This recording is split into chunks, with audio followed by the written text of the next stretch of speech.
దాదాపు ఇక్కడ చెరువు ఉంది సార్, ఒకటి గంగలకుంట చెరువు సార్. కనీసం మన ప్రభుత్వంలో నా రాప్తా నియోజకవర్గంలో 45 చెరువులకు నీళ్ళు ఇచ్చినాం సార్. 120 చెక్ డ్యాములు కూడా మనం నీళ్ళు ఇచ్చామని నేను సారథికు తెలుస్తున్నాం. కేవలం ఎమ్మెల్యే మాత్రం గంగలకుంట చెరువుకు నీళ్ళు ఇచ్చినానంటారు సార్, పక్కనే ఇదే పంచాయతీ. కానీ గంగలకుంటకి కేవలం ఒక్క రోజు మాత్రమే గంగలకుంటకి కూడా నీళ్ళు ఇచ్చారు సార్. మళ్ళా కూడా కాలువలన్నీ కూడా బోట్ చేయించి ఎప్పుడు చూసినా సునీతమ్మ నీళ్ళు ఇవ్వలేదు మీ గంగలకుంట వాళ్ళకని చాలాసార్లు కూడా చెప్తున్నారు సార్. కానీ మా గంగలకుంట వాళ్ళకి కూడా మీరు మాట ఇవ్వాలి సార్. తప్పకుండా దాన్ని గ్రాంట్ పెట్టి శాశ్వతంగా గంగలకుంటకి నీళ్ళు వచ్చేలాగా చేసే బాధ్యత మన సార్ కూడా తీసుకోవాలి. అతి ముఖ్యంగా సార్, నేను కూడా గ్రామాలు తిరిగినప్పుడు ఇల్లు తిరిగినప్పుడు చాలామంది రైతు సోదరులు కానీ వాళ్ళు చెప్పేది ఒకటే సార్, మన అనంతపురం జిల్లాలో ఎంతోమందికి కూడా భూమి లేకపోయినా భూమి ఉందని సృష్టించి చాలామంది కూడా రేషన్ కార్డులు కూడా కట్ చేశారు సార్, పెన్షన్లు కూడా తీసేశారు.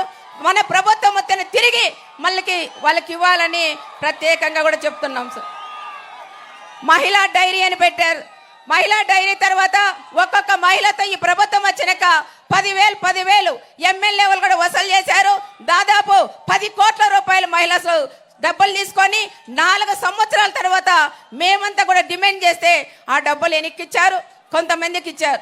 దాదాపు 4 సంవత్సరాలు అదే డబ్బులతో రియల్ ఎస్టేట్ కానీ భూదందాలు కూడా చేశారు సార్. మహిళలకు మాత్రం కేవలం 10,000 ఇచ్చి అమ్మ డైరీ అని వాళ్ళ అమ్మ పేరు మీద కూడా ఒక డైరీ కూడా పెట్టారని కూడా చెప్తున్నారు. దాంట్లో కూడా అన్ని ఫ్రాడే జరుగుతున్నాయి సార్.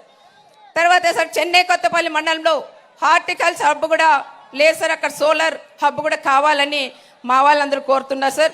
అనంతపురం రూరల్ మండలంలో తాగునీటి సౌకర్యం కూడా కావాలి సార్. నడిమి వంక ఉంది సార్, ప్రొటెక్షన్ వాల్ కూడా అక్కడ చాలా ముఖ్యం సార్. వర్షాలు వచ్చి మనంతా కూడా చాలా ఇబ్బంది పడినారు, ఇళ్ళలో కూడా నీళ్లు పోయినాయి. వాళ్ళని కాపాడే బాధ్యత అది మన మీద ఉంటే మీ మీదే ఉంటుంది సార్. తప్పకుండా ఆ ప్రొటెక్షన్ హాల్కి కానీ నీళ్లు కూడా ఇవ్వాలని ప్రత్యేకంగా సార్ కూడా నేను కోరుకుంటున్నాను. 5 సంవత్సరాలు సార్ ఎమ్మెల్యే చాలా వరకు 5 సంవత్సరాలు ఇసుక మాఫియా, మట్టి మాఫియా, రియల్ ఎస్టేటు ఇవన్నీ కూడా చేశారు సార్.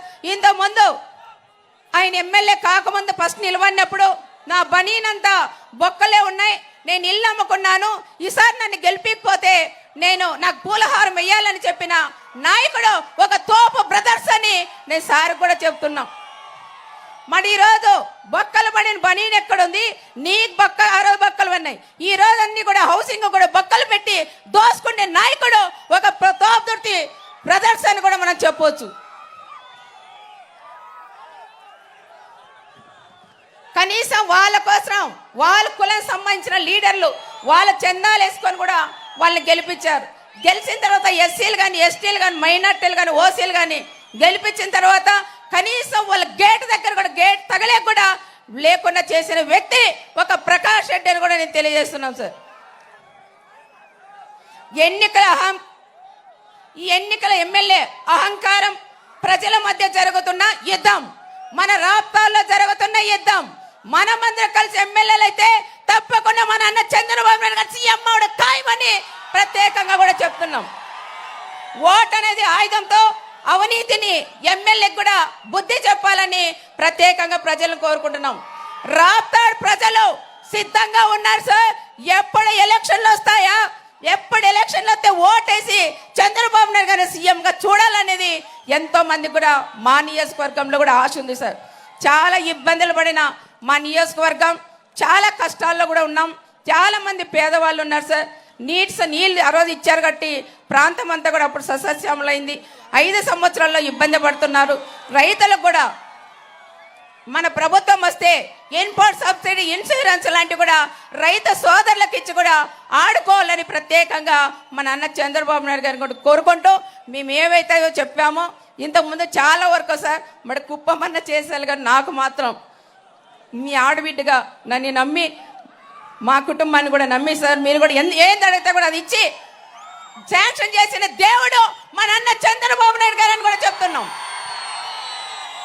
ఎప్పుడు కూడా మా కుటుంబం మీకు అండగా తోడుగా ఉంటుంది సార్. ఎన్ని కష్టాలు వచ్చినా కూడా మేము ఎవరు కూడా పక్కమని ప్రత్యేకంగా చంద్రబాబు సార్ కూడా నేను తెలియజేసుకుంటూ మాకు ముఖ్యంగా పేరూరు ప్రాజెక్ట్కి ఇచ్చిన భూములకి రైతన్నలకు కూడా మీరు వెంటనే మన ప్రభుత్వం వస్తేనే వాళ్ళకి వెంటనే కూడా డబ్బులు ఇవ్వాలని సార్ కూడా తెలియజేసుకుంటూ సైకో పోవాలి, సైకో పోవాలి, సైకో పోవాలి, చంద్రన్న రావాలి, చంద్రన్న రావాలి.